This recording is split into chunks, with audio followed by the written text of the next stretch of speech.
Hi friends, ఇది ఒక విమాన కథ. పాన్ ఎంఎం ఫ్లైట్ 914 అనే విమానం న్యూయార్క్ నగరం నుంచి మియామికి వెళుతోంది. అయితే అది మధ్యదారిలోనే అంతర్ధానమైంది. ఏమైనా ప్రమాదం జరిగినా, వాతావరణంలో విపరీతం చోటు చేసుకున్నా కనీసం ఏదో ఒక సంకేతం పంపుండాలి. అలా ఏం జరగలేదు. పోనీ కూలిపోయిందా అంటే దాని శకలాలు ఎక్కడా కనిపించలేదు. మాయం కావడానికి ముందు వరకు సాధారణ సంకేతాల్ని మామూలుగానే పంపిస్తూ ఉన్న విమానం ఏ చడి చప్పుడు లేకుండా ఉన్నట్టుండి ఆకాశంలోనే కనిపించకుండా పోవడం నమ్మశక్యం కాకుండా ఉంటుంది కదా ఎవరికైనా. పోనీ ఏదో జరిగితే క్రింద నేల మీద లేదా సముద్రంలో కూలిపోవాలి. అవశేషాలు కూడా లేకుండా అది బూడిదై చెదిరిపోయిందా, లేక విమానంతో సహా ఇంకెక్కడైనా దారి మళ్లించబడి తీసుకువెళ్లబడిందా, అందులో ఉన్న వాళ్ళంతా ఏమయ్యారు? ఇలాంటి లెక్కలేనన్ని ప్రశ్నలు ఉదయిస్తున్నాయి. అందుకే ఒక్కసారి చరిత్రలోకి వెళదాం. 1955 జూలై 12న న్యూయార్క్లో బయలుదేరిన విమానం ఆకాశంలోనే మాయమైపోయింది. అలా 1955 నుంచి 1992 వరకు మొత్తం 37 సంవత్సరాల కాలం దాని ఆచూకీ దొరకలేదు. మాయమైన నాటి నుంచి వెతుకుతూనే ఉన్నారు. న్యూయార్క్ మియామిల మధ్య కొంచెం భూభాగం, ఎక్కువ భాగం అట్లాంటిక్ మహాసముద్రం ఉన్నాయి. కూలిపోయి పడిపోవడమో లేక అట్లాంటిక్లో పడి మునిగిపోవడమో జరగాలి. అలా నేల మీద నీటిలోనూ వెతకసాగారు. ఎంత శోధించినా చిన్న ఆధారం కూడా లభించలేదు. రెస్క్యూ బృందానికి ఇదో పెద్ద సవాలుగా మారింది. విమానంలో 57 మంది ప్రయాణికులు ఉన్నారు, 4 సిబ్బంది ఉన్నారు. మరి 61 మందికి ఏమైంది? వాళ్ల విమానం ఎటు వెళ్ళింది? ఇది చెప్పేవాళ్లు లేరు. విమానంతో సహా అందరూ మాయమయ్యారన్నది మాత్రం నిజం. న్యూయార్క్ నగరం న్యూయార్క్ రాష్ట్రంలో ఉంది. మియామి నగరం ఫ్లోరిడాలో ఉంది. ఇవన్నీ ఉత్తర అమెరికా ప్రాంతాలు. సరే, ఆచూకీ దొరకలేదని ఊరుకున్నారు. ప్రపంచం సాధారణంగానే నడుస్తోంది. 1992 సెప్టెంబర్ 9వ తేదీన జరిగిన విశేష సంగతి చూద్దాం. దక్షిణ అమెరికాలో ఉత్తర దిక్కున ఉన్న వెనిజులా దేశ రాజధాని కరాకస్. ఇదంతా కరీబియన్ ప్రాంతం. ఈ కరాకస్ ప్రాంతం మియామికి 1200 మైళ్ల దూరంలో, అనగా 1930 కిలోమీటర్ల దూరంలో ఉంది. కరాకస్లోని విమానాశ్రయంలో ఆ రోజు డ్యూటీలో ఉన్న జాన్ డి లా కోటే గ్రౌండ్ కంట్రోల్ ఉద్యోగంలో భాగంగా ఎయిర్ ట్రాఫిక్ కంట్రోల్ విధులు నిర్వహిస్తున్నాడు. ఉన్నట్టుండి అతను తమ రాడార్ మీద ఒక బిందువును చూసి గందరగోళానికి గురవుతాడు. రాడార్లో ఏదో పొరపాటు జరిగి ఉందనుకుంటాడు. ఆ చుక్క ఒక విమానం రాకని సూచిస్తే గనుక అది తమ షెడ్యూల్లో లేని విమానం. మరి తమ టవర్ పరిధిలో అనుమతి లేకుండా ఎలా ప్రవేశిస్తుందో అని ఆకాశం వైపు చూస్తాడు. నిజంగానే తమ విమానాశ్రయం దిశగా ఒక విమానం వస్తూ కనిపించింది అతనికి. ఇతర సిబ్బంది మరికొందరు కూడా దాన్ని గమనించారు. ఇందులో వింతేముంది అనుకుంటున్నారా? అవును, ఆ విమానం ఏదో పాతకాలపు విమానం. రెక్కల వద్ద టర్బైన్లు లేవు. అక్కడ ప్రాచీన కాలపు ప్రొఫైలర్లు తిరుగుతున్నాయి. ఇంత పాతకాలపు విమానం ఎవరి వాడుకలో ఉన్నదో వాళ్ళు ఊహించలేకపోయారు. అసలు అది ఎక్కడి నుంచి వస్తుందో అని చెప్పలేకపోయారు. ఇంతలో ఆ విమానం పైలట్ నుంచి విమానాశ్రయం టవర్ మీద సిబ్బందికి సంకేతం వచ్చింది. తాము ఎక్కడున్నామో తెలపమని ఆ పైలట్ అడుగుతున్నాడు. అది కరాకస్ విమానాశ్రయం అని జాన్ సమాధానమిస్తాడు. అప్పుడు పైలట్ తమది పాన్ ఎంఎం ఫ్లైట్ 914 విమానం అని చెప్తాడు. న్యూయార్క్ నుంచి మియామికి వెళుతున్నామని కూడా చెప్తాడు. 37 సంవత్సరాల క్రితం ఆచూకీ లేకుండా పోయిన విమానమని గ్రహించి కరాకస్ సిబ్బంది అవాక్కవుతారు. చివరికి జాన్ ఆ విమానం అక్కడ దిగడానికి అనుమతిస్తాడు. జాన్ విమానం పైలట్తో ప్రస్తుతం 1992వ సంవత్సరం గడుస్తుందని చెప్తాడు. ఆ విషయం తెలుసా అని కూడా అడుగుతాడు. పైలట్కి జాన్ చెప్పేది అర్థం కాలేదు. ఈలోగా జాన్ సూచనల మేరకు విమానాశ్రయ రక్షణ సిబ్బంది ఆ విమానం వద్దకు చేరుకున్నారు. అప్పుడే అందులోంచి ఎవరూ దిగలేదు. పైలట్ మాత్రం సిబ్బందితో ఏదో వాగ్వాదానికి దిగాడు.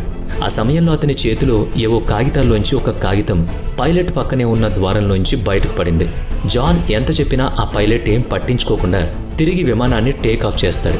అది ప్రమాదకరమని జాన్ హెచ్చరించినా అతను వినిపించుకోడు. ఆ విమానం టేక్ ఆఫ్ తీసుకుని ఎగిరి వెళ్ళిపోతుంది.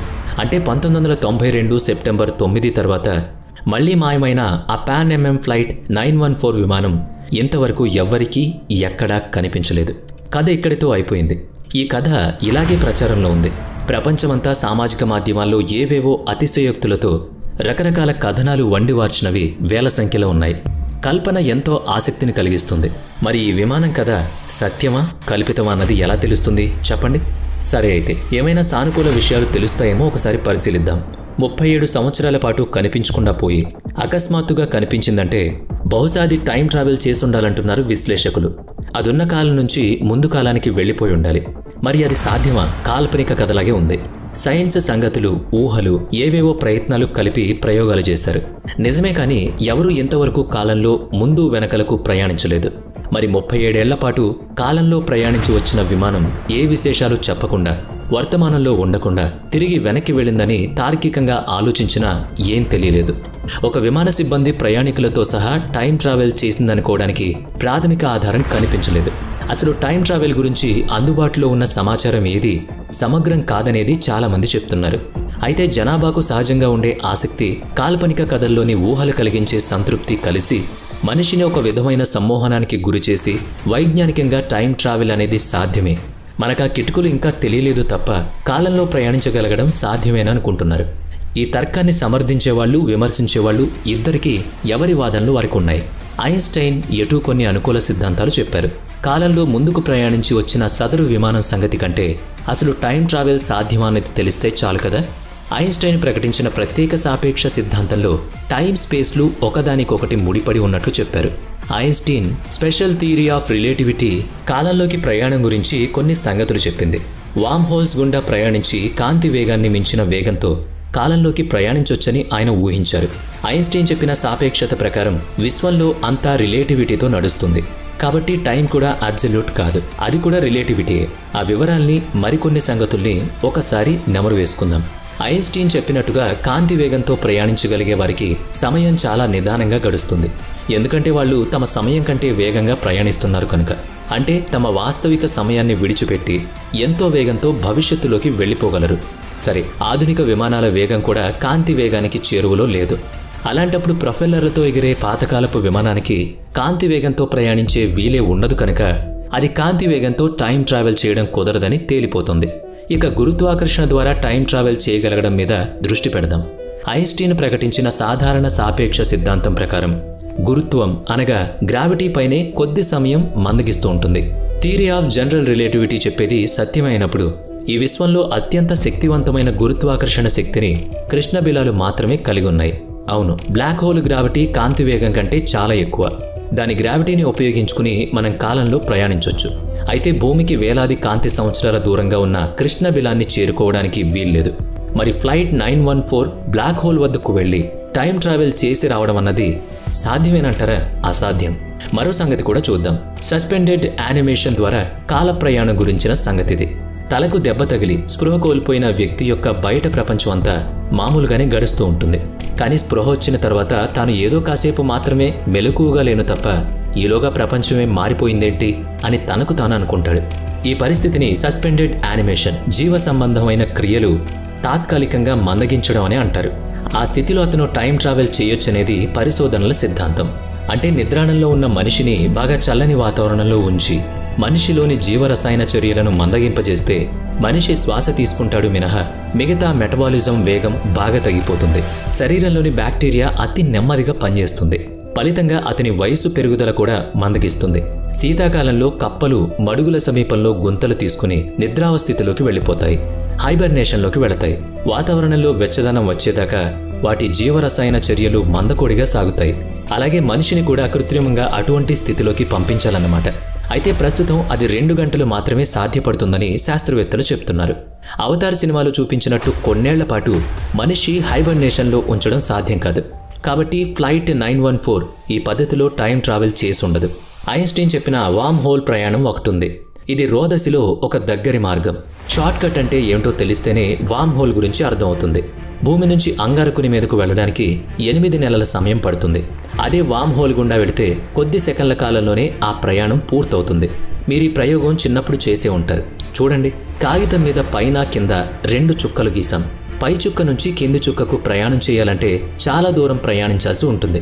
అదే ఆ కాగితాన్ని మడిచి చూడండి, 2 చుక్కల మధ్య దూరమే లేదు. ఇప్పుడు ప్రయాణం చాలా త్వరగా అయిపోతుంది. అలాంటి దగ్గర దారిని వామ్ హోల్ అంటారు. మరి అలాంటి షార్ట్ కట్ వామ్ హోల్స్ రోదసిలో ఉన్నాయా? ఇంతవరకు వాటిని మనం కనిపెట్టలేదు. అయినా వామ్ హోల్ని సృష్టించుకోగలమా అన్నది స్పష్టంగా తెలియదు. రోదసిలో ఒక ప్రాంతాన్ని మడత పెడతామా?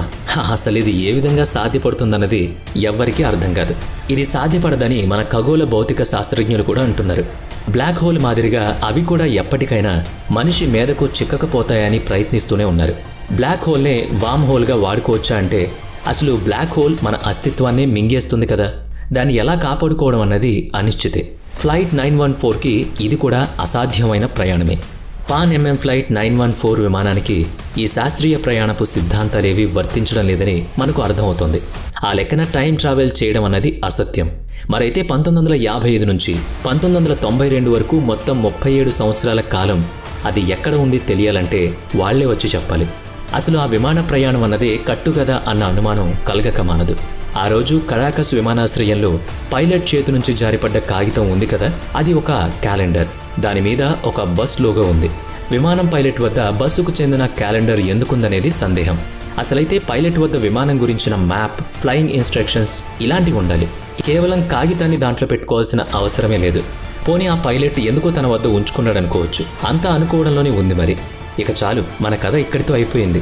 అర్బన్ లెజెండ్స్ అనే కథల సంపుటల్లో ఈ కాల్పనిక కథ ఒకటని తెలిసింది. పాన్ ఎంఎం ఫ్లైట్ 914 అనే పేరుతో ఏ విమానమూ లేదని కూడా తేలింది. కానీ అచ్చం యథార్థమే అన్నట్టుగా భౌతిక ఖగోళ శాస్త్రీయ సిద్ధాంతాల్ని, ఊహల్ని, సామాజిక వ్యవహారాల్ని గుదిగుచ్చి అల్లిన కథ ఇది. కల్పన వాస్తవం కంటే అందమైందని చెప్పుకున్నాం కదా, నిజమే సుమా అని మీరు ఏకీభవిస్తారు. మరి కథంతా ఏంటయ్యా అంటే, ఎవరో ఎక్కడో అదిగో తోక అంటే ఇదిగో పులి అన్నట్టు. ఏదో కథ ఎవరో రాసుకుంటే ఆ కథ చదివే కొద్దీ ఒక అద్భుతమైన ఊహాశక్తిని, ఒక అద్భుతమైన మజాని ఇవ్వడంతో చాలామంది ఇది నిజమేమోనని పరిశోధనలు చేయడం మొదలుపెట్టారు. కానీ ఎంతైనా మనిషి ఊహకి అంతుపంతు ఉండదు కాబట్టి ఇలాంటి ఊహాజనిత కథనాలు కూడా ఎంతో మందిని హత్తుకుంటాయి, ఎంతో మందిని వెంటాడతాయి, మరెంతో మందికి ఆసక్తిని కలిగిస్తాయి. మరి ఈ కథపై మీ కామెంట్ ఏంటి?